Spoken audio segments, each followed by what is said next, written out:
When a voice speaks, not from man, but from something greater, we must learn to stop, breathe, and listen. This is not about religious rituals or strict dogma. It's about presence, clarity, and recognizing when a message comes not from the mind, but from a deeper source. What I share with you now is not born from fear, but from responsibility. A message that carries weight, a divine warning with a deadline, and that deadline is August 2, 2025. Why this date, you may ask? Why now? Because there are moments in time when the rhythm of the universe shifts, when something sacred presses inward, into the world of form, urging us to awaken. It's not about superstition. It's not a date chosen at random. It is an appointed time, a spiritual checkpoint, a call for alignment, not because God is angry, but because love demands to intervene when the path becomes too steep, too dark, too far from truth. We are not here by accident. You didn't arrive in this moment by coincidence. You were meant to hear this, just as I was meant to share it. What you do with it, that is your path. But understand, when the divine speaks, it does not waste words. When God says, please listen before August 2, 2025, there is urgency, yes, but not panic. There is mercy, but it is wrapped in truth. There is time, but not forever. Look around you. The signs are already here. The shaking of systems, the confusion in culture, the weariness in hearts. We are being pulled in 1,000 directions. Everyone has an opinion, but few seek wisdom. We scroll endlessly, we speak without silence, and we run, always running, from stillness. But the voice of God does not shout, it whispers. And in that whisper, there is always a moment to pause, to hear, to respond. But we must choose. To ignore the divine timing is to harden the heart. And when the heart hardens, even the most loving message sounds like a threat. But this is not a threat. This is an invitation. A divine invitation to align our lives, our minds, and our spirits with something eternal. The window is open, but not forever. This is the mercy of God to speak before the storm, to call us before we are lost, to prepare us, not punish us. So what must we do? Listen, truly listen, not just with the ears, but with the soul. Ask the hard questions. Where have I drifted? What have I prioritized above the sacred? Who am I becoming? These are not surface-level reflections. These are soul-level confrontations, and they are necessary. Because time is not guaranteed, change is not automatic. Transformation requires choice. This is not a time for distraction. It is a time for devotion. Not a devotion rooted in fear, but one born from understanding that something is moving. A greater hand is at work. The world will not look the same after this date, not because the calendar changes, but because the spiritual season will shift. And those who have listened will not be shaken, because their foundation will not be in the temporary, but in the eternal. So I urge you, gently, yet firmly, please listen. Before the noise gets louder, before the distractions pull you further, before August 2 comes, and with it, the clarity that this message was never meant to scare you, but to awaken you. Some moments in life are invitations. Others are instructions. This is both. In this modern world, filled with constant noise, endless movement, and so many voices competing for our attention, it's easy to wonder, is God still speaking? And if so, why does it feel like we can't hear Him anymore? But let me tell you the truth, not from theory, but from silence and experience. God has not stopped speaking. He never went quiet. He never turned away. The real question is, are we listening? Many people think they need thunder, lightning, or miracles to believe that God is speaking. But the divine doesn't always enter like a storm. More often, it enters like breath, like stillness, like a whisper that can only be heard when everything else is quiet. But we have filled every moment of our day. The phone rings, the news plays. We scroll without thinking. We speak without meaning. In that flood of information, where is the room for a whisper? Listening requires intention. You must make space. You must slow down. In the ancient traditions, silence wasn't emptiness. It was sacred ground, was. When you strip away the distractions, you can hear the heartbeat of the divine in all things, in the wind, in your breath, in the stillness before the sun rises. But that kind of listening takes courage. Because when you truly listen, you stop controlling. You stop filling the space. You allow the unknown to speak. And the truth is, many are afraid of what they might hear if they truly open their hearts. We ask for answers, but do we sit still long enough to receive them? We pray, but do we wait for the reply? Or do we rush back into our routines the moment we say, Amen? We want clarity, direction, peace, but these are not things we download or demand. They come through communion, and communion begins with listening. You see, God doesn't only speak through holy books or sacred temples. God speaks through people, through moments, through dreams, through discomfort. Sometimes even through the very things we try to avoid. But because we expect His voice to sound like a preacher or a prophet, we miss it when it comes through the cry of a child, the ache of our own hearts, or the simple words of a stranger. He speaks through the world, but we have stopped listening to the world with reverence. This generation is in danger, not because we lack truth, but because we no longer seek it from the source. We've traded wisdom for information, discernment for opinion, sacred timing for instant gratification. But the voice of God does not follow our deadlines. It speaks when the soul is ready, not the schedule. And right now, the soul of the world is being called to wake up. Not tomorrow, not next year. Now, before we can act, we must hear. Before we can change, we must receive. And before we can lead others, we must first allow ourselves to be led. Not by ego, not by fear, but by the still, powerful voice of the divine that is always speaking, always guiding, always waiting. So I ask you, not with pressure, but with love, have you been listening? Truly listening? Not just to sermons or songs or voices outside you, but to the spirit within you, to the moments when your heart knows something before your mind understands it. Because that is often where God begins to speak. We do not need louder voices. We need quieter hearts.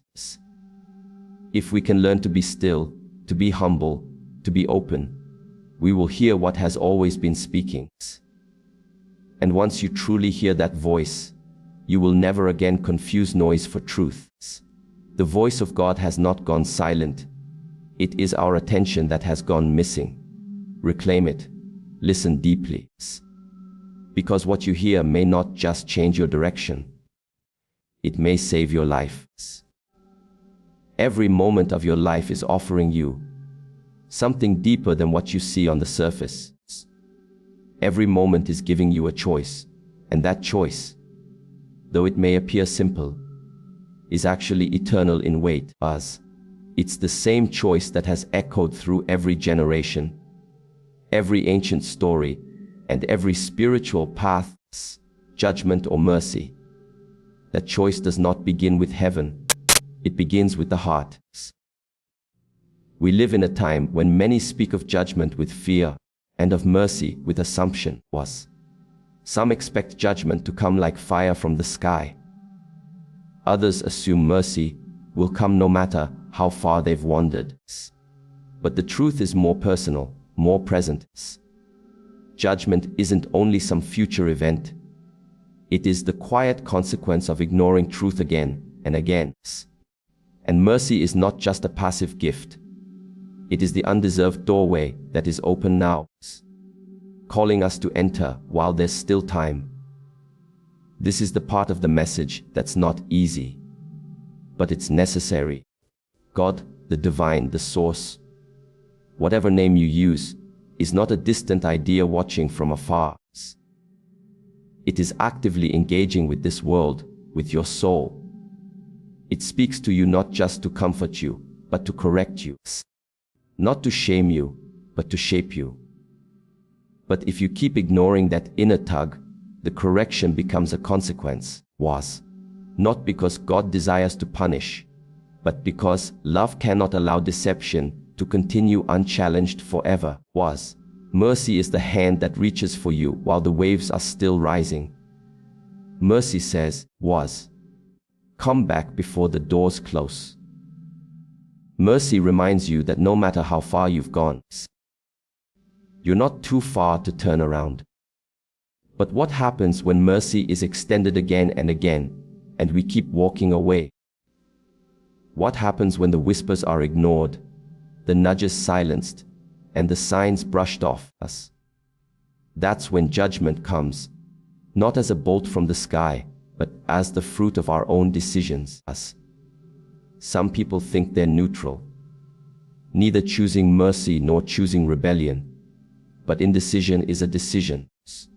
Silence is a sound, and delay, too often, becomes disobedience dressed in patience. This is why the timing matters. This is why the message carries a date, August 2, 2025. Not because God has become impatient, but because God was, in perfect wisdom, knows the moment when a door must close to protect what is sacred on the other side. You and I are being offered mercy now. That's why this message is reaching you, not to scare, but to awaken. To remind you that divine love is not soft, it's strong. And in its strength, it draws clear lines, not to exclude, but to invite clarity. Judgment is not about being struck down. It's about being handed over to the path we kept insisting on walking. But mercy is the gentle intervention that says, you don't have to keep going that way. Do you feel it? That pull in your spirit, that quiet knowing, that's not emotion. That's not manipulation. That's mercy trying to get your attention. And it is still available, still extended, still wide open. But it will not stay open forever. Not because love runs out, but because the world must move forward. And God, in perfect justice, will not force mercy where it is no longer welcomed. This is your moment. The choice is not abstract. It's not far away. It is now. Mercy or judgment, surrender or delay, awakening or slumber. The invitation stands. But like all sacred invitations, it must be answered. Because one day soon, silence will fall where the voice once called. Choose well, while the voice still speaks. Look closely at the world around you. Not just through the lens of news, politics, or headlines, but through the eyes of your spirit. You'll see something undeniable: the world is on the brink. Not just environmentally, not just economically, much deeper. The world is trembling at the edges of a spiritual and moral collapse. And though many try to explain it with surface level analysis, you can feel it in your soul. Something is shifting beneath all the noise. What we're witnessing isn't just a breakdown of systems. It's the slow erosion of conscience. Right is no longer right. Wrong is no longer wrong. Everything is being bent, blurred and branded as personal truth. We are watching society redefine the sacred and celebrate confusion as if it were clarity. But no civilization has ever survived by erasing its moral compass. and no soul can walk in peace while drifting from truth. The signs are not hidden. They are everywhere. Our children are being raised in a world where identity is fractured and truth is optional. Our families are pulled apart by business, division, and the idol of self. Even in spiritual communities, the lines have grown faint, commitment replaced by convenience, holiness exchanged for popularity, conviction silenced by fear of offense. This is not evolution, this is spiritual decay, and still many sleep. But the earth is crying out. The atmosphere is heavy. You can sense it, a growing pressure, a building tension, like something waiting to break. That's not just emotion. That's not anxiety. That's discernment. You're feeling the spiritual weight of a world out of alignment. And that weight is not meant to crush us. It's meant to wake us. The message today is not one of despair, but of deep clarity. If the world is on the brink, then the people of spirit must stand at the edge with courage, not fear. We must no longer blend into the darkness and call it light. We must no longer accept brokenness as normal. We were not born to conform. We were born to carry a fire that reminds others of who they truly are. Before the noise, before the compromise, before the numbness set in. But this takes more than belief. It takes awakening. A spiritual return, not to rules and religion, but to presence, purity, and truth. Because when the world bends, we must stand straight. When the world falls silent, we must speak. When the world forgets its creator, we must remember. There is a cost to this clarity. You may feel alone. You may feel misunderstood. But you are not forsaken. You are part of the remnant, a scattered people being called back into focus before the world reaches a point where return is no longer possible. This is not an ordinary moment in history. This is a tipping point, a divine pause before the next unfolding. And if we ignore it, if we keep scrolling, sleeping, running from the stillness, then we will find ourselves swept away not by an outside force, but by our own indifference. The collapse won't happen all at once. It will come slowly, invisibly, as hearts drift further from truth, and the soul grows numb from too much noise.